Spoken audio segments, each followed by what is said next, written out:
બા એટલે કે ડોશીમાં ક્યાં જતા હશે? ચાલો એમને જ આપણે પૂછીએ. માજી, ઓ માજી, અરે માજી, ક્યાં જાઓ છો? ભઈલા, દીકરીના ઘેર જાઉં છું, એની ખબર કાઢવા. ભલે ભલે.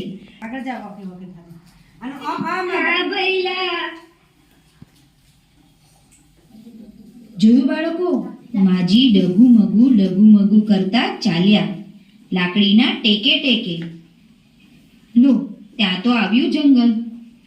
હવે જંગલ ચાલુ થયું. હવે પ્રાણીઓનો અવાજ પણ આવે છે. અરે, આ અવાજ તો વાઘનો છે. અચાનક વાઘનો અવાજ સંભળાયો અને ત્યાં તો વાઘે ત્રાડ પાડી. નક્કી આજે તો ડોશીમાના રામ રમી જશે. લ્યો, જોઈ લો, ડોશીમા સામે વાઘ આવીને ઊભો છે.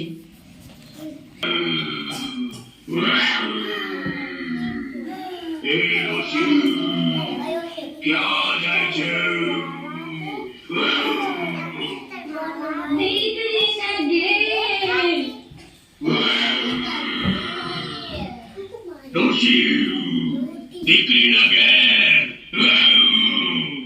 મારે દીકરીને ઘેર જાવા દે, તીર ચોળા ખાવા દે, તાજી બાજી ખાવા દે, પછી મને કાજે.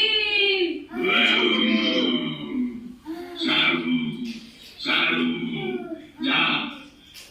આજે તને જવા દઉં છું, પણ આ જ રસ્તે પાછી ફરજે, ભૂલતી નહીં. જાય છે. આ તો વરુનો અવાજ છે. નક્કી આ વરુ જ છે અને આ ડોશીમાને નહીં જ છોડે. ડોશી, તને હું ખાવું? દીકરીના ઘેર જાવા દે, તેલ ચોળા ખાવા દે, તાજી બાજી ખાવા દે, પછી મને ખાજે. સારું, જા હવે, પણ આ જ રસ્તે પાછી ફરજે.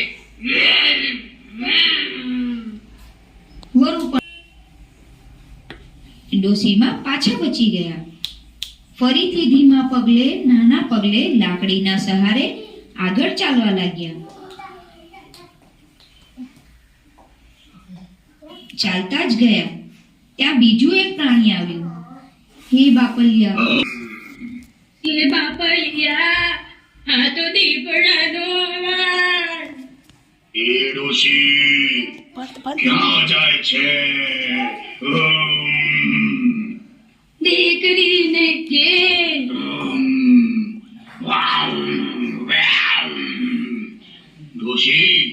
ડોશી, તને હું ખાવું?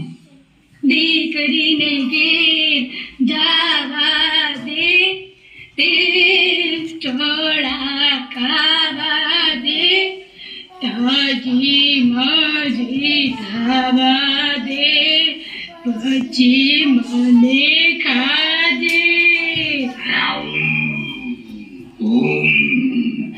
તાજી માજી થઈને પાછી આવીશ. સારું. પહોંચી ગયા. જંગલ પૂરું થઈ ગયું. ડોશીમાં નસીબદાર હતા. જેમ તેમ કરી દીકરીના ઘેર પહોંચી ગયા. દીકરી બાને જોઈને એકદમ રાજી થઈ ગઈ અને બોલી, બા, તારા માટે શું ખાવાનું બનાવું? બેટા, તેલ ચોળા બનાવ. શી રોજ સારું ખાય છે, તોય દુબળી જ રહી છે. તેને તો ચિંતા બેઠી. એક દિવસ દીકરીએ ચિંતાનું કારણ પૂછ્યું. ડોશીએ પેલા જંગલની વાત કરી. એ સાંભળીને દીકરી કે, માં, ચિંતા ના કર, હું તને ભંગોટિયામાં બેસાડી ધક્કો મારીશ એટલે તું ઘેર પહોંચી જઈશ. તને વાઘ, વરુ કે દીપડો કશું જ નહીં કરે. થઈ ગઈ. દીકરી ભંગોટિયું લઈ આવી.